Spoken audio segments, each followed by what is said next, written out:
Islamic Food and Nutrition Council of America wishes you a happy Eid Mubarak. Assalamu alaikum wa rahmatullahi wa barakatuh. Alhamdulillahi wa kafa wa salamun ala ibadihi alladhina istafa khususan ala sayyidil mursalin khatamil anbiya wa ala kummali atba'ihi من الصديقين والصالحين والشهداء أما بعد فأعوذ بالله من الشيطان الرجيم بسم الله الرحمن الرحيم قال الله تعالى عز وجل في كلامه المبين إن الله وملائكته يصلون على النبي يا أيها الذين آمنوا صلوا عليه وسلموا تسليما اللهم صل على سيدنا شفيعنا حبيبنا مولانا محمد وعلى آل سيدنا محمد كلما ذكره الذاكرون وكلما غفل عن ذكره الغافلون. اللہ رب العزت کا شکر ہے جس نے آج عید الفطر کے دن دو عیدوں کو جمع فرمایا، ایک عید الفطر اور ایک جمعہ عید المؤمنین. اور ماہ رمضان المقدس سے جتنی برکتیں اس امت کو عطا ہوئی ہیں اور ہر سال اللہ کی طرف سے عطا ہوتی جاتی ہیں، ان عطاؤں کے پیش نظر آج کی ہماری ٹاپک جو جی میں آیا کہ آج خوشی کے دن، چونکہ ایک دوسرے کو تحفے گریٹنگز بھیجنا یہ امت میں طریقہ اس کا رائج ہے، تو اس روئے زمین پر سب سے زیادہ جو ہمارا خیر چاہنے والی ذات مبارکہ ہے اور جنہوں نے ہر لمحہ ہمارے حق میں دعا فرمائی، ان کے ذکر سے متعلق آج کی ہماری گفتگو ہونے والی ہے. وہ ذات بابرکات سرکار مدینہ صلی اللہ علیہ وآلہ وسلم ہے اور گفتگو کا عنوان ہے درود شریف کے فضائل. کیونکہ رمضان کی تسبیحات، تراویح، شب قدر کا ملنا، قرآن کا ماشاءاللہ فیضان، ان ہر چیز میں جو اصل واسطہ اور ذریعہ ہے وہ آپ صلی اللہ علیہ وآلہ وسلم کی ذات مبارکہ، آپ ہی کی نسبت سے، یعنی حضور کی نسبت سے ہی ہم کو رمضان عطا ہوا.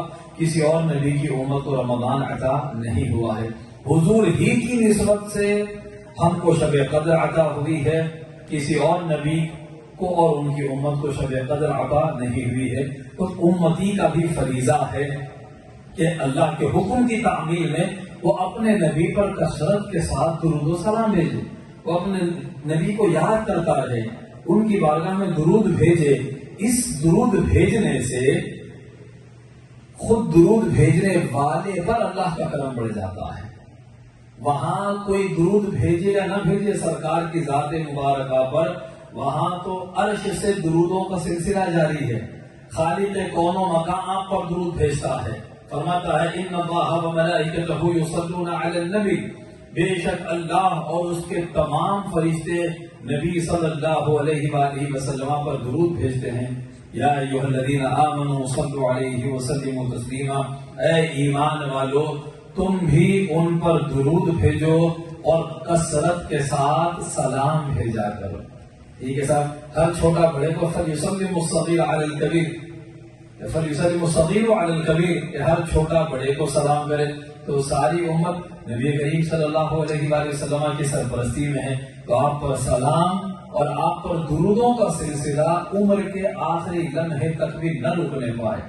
روز ایک مخصوص تعداد ہو. بزرگان دین علماء کرام نے اپنے شاگردوں کو اور اپنے وابستگان کو ہر زمانے میں یہ تعلیم فرمائی ہے، روحانی ترقیوں کے لیے اور اپنی عبادتوں میں لطف بڑھانے کے لیے درود شریف کی کثرت. علماء، محدثین، فقہاء، مجتہدین، اولیاء، صوفیاء کہ اللہ والے لوگوں نے امت کو درود شریف کی کثرت کرنے کی تلقین فرمائی ہے. چونکہ اس میں بے شمار فیوز و برکات، بے شمار ترقیاں، روحانی درجات کی بلندیاں، بلاؤں کا ٹل جانا، بیماریوں کا شفا میں بدل جانا، ایسے کرشمے درود شریف کی کثرت میں اللہ سبحانہ و تعالی رکھے ہیں. کبھی سمندروں میں بھنور میں پھنسی ہوئی کشتیوں کو اللہ کے فضل سے کنارہ لگتا ہے. کبھی تاریخ دل جن کے دلوں پہ اندھیرا چھا گیا، درود کی کثرت کے سبب ان کے دلوں کی بصیرت کھل جاتی ہے اور کیا کچھ نظارے ان کو نظر آتے ہیں. یہ ساری کچھ برکات ہے ذکر رفعت ذکر مصطفیٰ صلی اللہ علیہ وآلہ وسلم کی، کہ اللہ سبحانہ و تعالی نے حضور صلی اللہ علیہ وآلہ وسلم کے ذکر کو ہائی کر دیا، بلند کر دیا. اللہ نے یہ اسٹیٹس بڑھایا ہے. مطلب کیا؟ اللہ چاہتا یہ ہے کہ زیادہ سے زیادہ میرے رسول کا ذکر ہو. اللہ نے عرش پر، جنت کے دروازے پر، ہر جگہ جب انشاءاللہ اللہ ہم کو وہاں بھیجے گا، ہم پر فضل فرمائے گا، جب ہم وہاں جائیں گے اللہ ہمیں جنت کے دروازے اور اس کے اندر بھیجے، وہاں ہم کو سکون عطا فرمائے. ہر جگہ ہماری نگاہیں دیکھے گی کہ اللہ کے ساتھ اللہ کے پیارے رسول صلی اللہ علیہ وآلہ وسلم کا نام لکھا ہے. حضرت آدم نے بھی جب پہلی بار عرش کو دیکھا، لا الہ الا اللہ محمد الرسول اللہ لکھا دیکھا تھا. تو یہ نام خدا کے نام کے ساتھ لکھا ہوا ہے. تو سوچنے کی بات ہے، سوچنے کی بات ہے کہ اللہ نے اپنے نام کے ساتھ کسی کا نام لکھا ہے تو اس کے ذکر کی عظمت کا کیا عالم ہوگا، اللہ نے ان کو کیا مقام عطا کیا ہے. امام حاکم نے اور علامہ ابن تیمیہ نے بھی اس حدیث کو نقل کیا. حضرت آدم علیہ السلام نے جو حضور کے وسیلے سے دعا کی ہے اور کہا کہ میں نے عرش پر آپ کے نام کے ساتھ، یا اللہ میں نے نام محمد دیکھا تھا، تو اللہ رب العزت نے حضرت آدم کو فرمایا کہ ہاں وہ میرے سب سے محبوب ترین مخلوق ہے، وہ سب سے محبوب بندے ہیں. اگر محمد صلی اللہ علیہ وآلہ وسلم نہ ہوتے، یعنی اگر میں ان کو پیدا کرنے والا نہ ہوتا تو آدم میں تم کو بھی پیدا نہ کرتا. تو اللہ سبحانہ و تعالیٰ نے ہر زمانے کے رسول، ہر زمانے کی امت کے سامنے حضور کا چرچا کیا، حضور کا ذکر ہوا ہے. اللہ کو یہ ذکر بہت پسند ہے، اللہ کو یہ ذکر بہت پسند ہے. اسی لیے حدیث قدسی ہے، اتدری کیف رفعت ذکرک. حضرت جبریل نے آ کر پوچھا کہ اے محمد عربی صلی اللہ علیہ وآلہ وسلم، اللہ پوچھتے ہیں کیا آپ کو پتا ہے کہ میں نے آپ کے ذکر کو کیسے بلند کیا ہے؟ اتدری کیف رفعت ذکرک. حضور نے فرمایا اللہ اعلم، اللہ بہتر جانتا ہے، اللہ ہی جاننے والا ہے. تو اللہ کی طرف سے حضرت جبریل نے پیغام دیا کہ آپ کے ذکر کو ہم نے ایسے بلند کیا، اذا ذکرت ذکرت معی. اللہ فرماتے ہیں کہ جب میرا ذکر ہوگا تو میرے ساتھ آپ کا بھی ذکر ہوگا. سبحان اللہ. اللہ نے کنڈیشن لگا دی کہ اب جہاں جہاں اللہ کا ذکر ہوگا وہاں وہاں رسول اللہ کا ذکر ہوگا، جہاں جہاں خدا کا ذکر ہوگا وہاں وہاں مصطفیٰ کا ذکر ہوگا. اذان میں اللہ کے ساتھ اللہ کے رسول کا ذکر ہوگا، نماز میں اللہ کے ساتھ اللہ کے رسول کا ذکر ہوگا، خطبوں میں خدا کے ساتھ مصطفیٰ کا ذکر ہوگا. ہر جگہ دیکھیں آپ، جہاں جہاں اللہ کا ذکر آپ کو ملے گا وہاں وہاں حضور صلی اللہ علیہ وآلہ وسلم کا ذکر ملے گا. حتیٰ کہ اگر کوئی گڑ اللہ کی بارگاہ میں دعا کرے، صدق دل کے ساتھ اپنے حاجت بھی رکھے، سیدنا عمر بن خطاب فرماتے ہیں کہ وہ دعا آسمان تک نہیں جاتی جس دعا میں درود شامل نہیں ہوتا، صلوات علی النبی جس دعا میں نہیں ہوتے اس دعا کے پر کٹ جاتے ہیں، وہ دعا پرواز نہیں کر سکتی. پتا چلا کہ دعا تو یقیناً اللہ کا ذکر ہی ہے، اس میں اللہ ہی کو پکارا جاتا ہے، مگر رب نے کنڈیشن یہ لگائی کہ میری بارگاہ میں اگر دعا کرنا ہے تو وہاں پر میرے رسول صلی اللہ علیہ وآلہ وسلم کا ذکر کرنا، ان پر درود پڑھنا. میرے پیارے رسول کو درود کے ذریعے یاد کرو، تمہاری دعا کو ہم قبول کر لیتے ہیں. اب آئیے کے ساتھ ایک دو حدیثیں ہم سناتے ہیں کہ سرکار مدینہ صلی اللہ علیہ وآلہ وسلم نے فرمایا کہ ابو یعلا کی حدیث ہے جس کی اسناد صحیح، انس بن مالک رضی اللہ تعالی عنہ سے راوی ہے، قال قال رسول اللہ صلی اللہ علیہ وآلہ وسلم من ذکرنی فلیصلی علیہ. حضور فرماتے ہیں کہ جو کوئی بھی میرا ذکر کرے اسے چاہیے کہ مجھ پر درود پڑھے، جو بھی میرا نام لے، میرا ذکر کرے. حضور فرماتے ہیں صلی اللہ علیہ وآلہ وسلم، کہنے والا بھی سننے والے بھی کسی مجلس میں پہلی مرتبہ تو جب حضور کا نام لے سب پر درود پڑھنا واجب ہے. جب آئے کہ درود جہاں پر ہے ان اللہ ملائکتہ درود کیا تو سب کو درود پڑھنا چاہیے. اور جب بھی کسی محفل میں پہلی بار کسی بیان میں خطبے میں اس وقت تو سب کو درود پڑھنا چاہیے.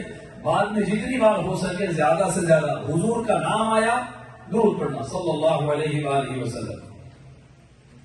سرکار مدینہ کہے صلی اللہ علیہ وآلہ وسلم، نبی کریم خطیب کہے صلی اللہ علیہ وآلہ وسلم، حضور فرماتے ہیں کہ جس نے بھی میرا ذکر کیا اسے چاہیے کہ مجھ پر درود پڑھے، ومن صلی علیہ واحدۃ صلیت علیہ عشرا، سبحان اللہ، کہ جو مجھ پر ایک مرتبہ درود بھیجتا ہے میں خود اس پر 10 بار درود بھیجتا ہوں۔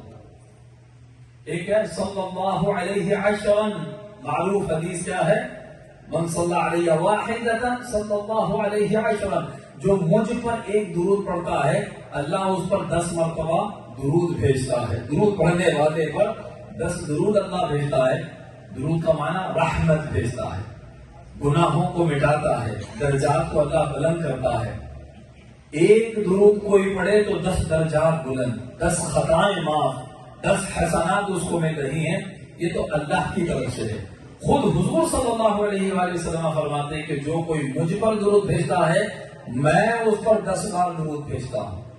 سبحان اللہ، تو کتنا خوش نصیب ہے وہ امتی جس کے لیے سرکار مدینہ صلی اللہ علیہ وآلہ وسلم رحمت کی دعا فرما رہے ہیں۔ یہ درود کیا ہوتا ہے؟ جب آپ درود پڑھتے ہیں تو یہ فرشتے آپ کی زبان سے جو درود نکلے وہ فرشتے درود لے کر اللہ کی بارگاہ میں جاتے ہیں۔ اللہ تعالیٰ فرماتے ہیں یہ درود میرے رسول کے پاس لے کر جاؤ، اس سے ان کی آنکھیں ٹھنڈی ہوگی، ان کے امتی کا درود دیکھ کر ان کو خوشی ہوگی۔ تو فرشتے حضور کے پاس جاتے ہیں، آپ کے روضہ انور میں جا کر وہاں حضور کی بارگاہ میں درود پیش کیا جاتا ہے۔ تو حضور صلی اللہ علیہ وآلہ وسلم اس درود بھیجنے والے کے حق میں دعا فرماتے ہیں۔ تو کتنا خوش نصیب ہے وہ امتی جو رہتا تو دنیا کے کسی کونے میں ہے مگر یہاں سے اس کا درود مدینہ پہنچ رہا ہے اور مدینے والے آقا اس پر رحمت کی دعا فرما رہے ہیں۔ تو چاہیے کہ زیادہ سے زیادہ درود پڑھتے رہے، اپنے آپ کو درود کا عادی بنائیں، زیادہ سے زیادہ درود کا عادی بنا برکات ہے۔ اور مزید میرے آقا صلی اللہ تعالی علیہ وآلہ وسلم نے ایک اور موقع پر ارشاد فرمایا، یہ ترمذی ابن حبان کثرت کے ساتھ محدثین نے اس کو نقل فرمایا، عبداللہ بن مسعود رضی اللہ تعالیٰ عنہ اس حدیث کے راوی ہیں، ان رسول اللہ صلی اللہ علیہ وآلہ وسلم قال اولى الناس بي يوم القيامة اکثرهم علی صلاة۔ حضور فرماتے ہیں کہ لوگوں میں سب سے زیادہ میرے قریب قیامت کے دن وہ شخص ہوگا جو مجھ پر سب سے زیادہ درود پڑھنے والا ہوگا۔ بس سمجھ آئی؟ وہ بہت ہائر رینک ہوگا۔ سرکار کے پاس کوئی ایسا معمولی انسان حضور کے قریب نہیں جائے گا، وہاں جانے والے وی آئی پی ہوں گے، اور نہ جانے درود نہ پڑھنے والے کس کونے میں پڑے ہوئے ہوں گے اسٹیڈیم کے باہر۔ مثال کی زبان میں کہہ رہا ہوں کہ ہم ہر جگہ پر جہاں پر بھی جائیں سامنے کی وی آئی پی سیٹ کیسے ملے گی، وہ واچر سے لوں، سامنے کس طرح مجھے پکچر میں آنے کا موقع ملے گا، یہاں دنیا میں ہم کر لیں۔ وہ جو میدان محشر ہوگا وہاں پر جو ہیبت ناک منظر ہوگا، وہاں اگر کوئی آرام میں ہوگا، اگر وہاں کہیں راحت ہوگی، میدان محشر میں کہیں سکون ہوگا تو مدینے والے آقا کے حلقے میں ہوگا۔ حضور کے جو قریب ہوگا وہ وہاں سکون میں ہوگا، ورنہ 50,000 سال کے انتظار سے بڑا کیا عذاب ہوگا تھا؟ عذاب تو عذاب ہے، خود انتظار 50,000 سال کا ایک دن ہوگا، کیا ہولناکی ہوگی اس دن کی۔ تو ایسے میدان محشر میں حضور فرماتے ہیں جو سب سے زیادہ مجھ پر درود بھیجے گا وہ سب سے زیادہ قریب ہوگا، جو جتنا زیادہ درود بھیجے گا وہ حضور کے اتنا زیادہ قریب رہے گا۔ سرکار جہاں ہوں گے وہاں سخت فرشتے نہیں ہوں گے، سرکار جہاں ہوں گے وہاں پر ہنٹر نہیں پھرائے جائیں گے، وہاں لوگوں کو پیشانی کے بل گھسیٹا نہیں جائے گا، کیونکہ وہاں پر آداب رسالت ہوں گے۔ سرکار مدینہ کا ادب جو میدان محشر میں ہوگا، ساری مخلوق حضور کی تعظیم میں ہوگی، جہاں حضور ہوں گے وہاں صرف ادب ہوگا، وہاں احترام ہوگا، تعظیم ہوگی۔ ارے نبی تو نبی ہے، نبی کی رخت جگر سیدہ کائنات ام الحسنین جب پل صراط سے گزرے گی تو 70,000 حوروں کے جھرمٹ میں رسول اللہ کی چہیتی بیٹی گزر رہی ہوگی تو آواز آئے گی، یا اہل الجمع کسوا رؤوسکم، اے میدان محشر میں جمع لوگوں، اپنی گردنوں کو جھکاؤ، یہاں سے نبی کی بیٹی فاطمہ گزر رہی ہے۔ میدان محشر میں کسی کی بیٹی کے لیے اعزاز نہیں ہوگا، صرف سیدہ کائنات کے لیے میدان محشر میں یہ اعلان ہوگا۔ اور ایک حدیث میں غضوا ابصارکم، اپنی آنکھیں نیچی کرو۔ میدان محشر میں اب یہاں سے رسول اللہ کی چہیتی بیٹی کا گزر ہے، اپنی نگاہوں کو نیچی کرو۔ تو یہ تو نبی کی بیٹی ہے، یہ بھی گزرے گی تو ادب کا یہ عالم ہوگا۔ ساری مخلوق، سارے انسان، اتقیاء، اصفیاء، شرفاء، سب کی گردنیں نیچے ہوں گی، وہاں سے رسول اللہ کی لخت جگر گزریں گی تو نبی کریم صلی اللہ علیہ وآلہ وسلم کے ادب اور تعظیم کا کیا عالم ہوگا۔ تو اسی لیے اگر ہمیں راحت چاہیے تو کوشش کرنا نبی کے قریب ہونے کی۔ امت ہمیشہ یاد رکھے، نماز، روزہ، زکات، حج زیادہ سے زیادہ کرنا ہے، عبادت میں حد درجہ کوشش کرنا ہے، تقوی میں حد درجہ کوشش کرنا، غفلت ہو جائے استغفار کرنا، توبہ کرنا، مگر کبھی اپنی توبہ پر، استغفار پر، تقوی پر، نماز پر، حج پر اپنے علم کی ناز نہ کرنا۔ علم کا غرور لے ڈوبتا ہے، تقوی کا غرور لے ڈوبتا ہے، کام آتی ہے میدان محشر میں تو رسول پاک کی غلامی کام آتی ہے۔ علم اگر ہدایت کے لیے کافی ہوتا تو ابلیس کا بھی گمراہ نہ ہوتا۔ علم کا بڑا پکا تھا، عبادت کا پکا تھا۔ ابلیس کو اگر کسی چیز نے مارا تو غرور لے ڈوبا اور نبی کی بے ادبی سے وہ برباد ہوا۔ حضرت آدم کو سجدے سے روکا تو امت درود و سلام کی کثرت کرے اور یہ نہ سمجھے کہ میں نے 10 حج کیے ہیں، میں نے اتنا بڑا سینٹر بنا دیا ہے، وہاں پر بہت بڑا جو ہے کیا کہ علم کا مرکز بنا ہوا ہے، مجھے کیا ضرورت ہے کسی اور چیز کی طرف رخ کرنے کی۔ ہرگز یہ نہ سمجھیں، جب قبر میں جائے گی امت، جب قبر میں جائے گی وہاں نماز کا سوال ہوگا، نہ روزے کا سوال ہوگا، نہ حج کا سوال ہوگا۔ جب یہ دنیا چھوٹے گی اس اندھیرے گلے میں جا کر گریں گے۔ بخاری اٹھا کر پڑھ لیجئے، بخاری شریف کی حدیثوں کو کھنگال لیجئے، بخاری میں ایک ہی کوشچن ملے گا آپ کو، دوسری حدیثوں میں 2 بھی ہے، 3 کوشچنز بھی ہیں، بخاری میں تو صرف ایک کوشچن ہے، ما كنت تقول في حق هذا الرجل، سرکار کا جمال مبارک، تصویر مبارک بتلا کر کہا جائے گا اس ہستی کے بارے میں دنیا میں کیا کہتا تھا۔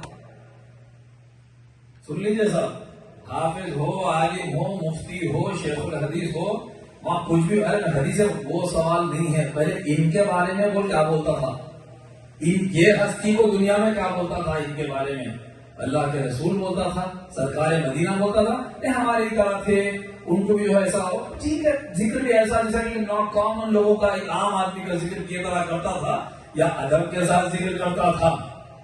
اللہ کی بارگاہ میں یہ سوال ہوگا، وہاں جب میدان کیا ہے برزخ میں پہلا سوال حضور کے بارے میں ہے، تو اس لیے امت کو چاہیے نبی سے کنیکشن بنا کے رکھنا، درود و سلام بھیجتے رہنا۔ تو یہ روز آنا کیا ہے جو ڈلیوری ہوتے رہے گی میسیجز کی، درود ادھر سے ادھر گیا، ادھر سے دعا ملی، ادھر سے ادھر درود گیا، یہ میسیجز سے درود کا ایکسچینج جب چلتا رہے گا، قبر میں جائیں گے تو کیا عجب ہے، کیا عجب ہے، اللہ کا کرم ہو جائے، فرشتے پوچھنے سے پہلے ہی حضور کہے اس کے بارے میں کیا کہتے ہو، یہ تو روز مجھ پر درود بھیجنے والا تھا، یہ اس کا تو روز مجھ پر سلام آتا تھا۔ کسی شاعر نے کہا نا، زیر سایہ گنبد شام کا بسیرا ہے اور سنہری جالی سے رونما سویرا ہے، جا بجا مدینے میں حاجیوں کا ڈیرا ہے، مصطفیٰ کے کوچے میں سائلوں کا پھیرا ہے، قبر میں فرشتوں سے آپ نے یہ فرمایا، قبر میں فرشتوں سے آپ نے یہ فرمایا، جاؤ اس کو سونے دو یہ غلام میرا ہے،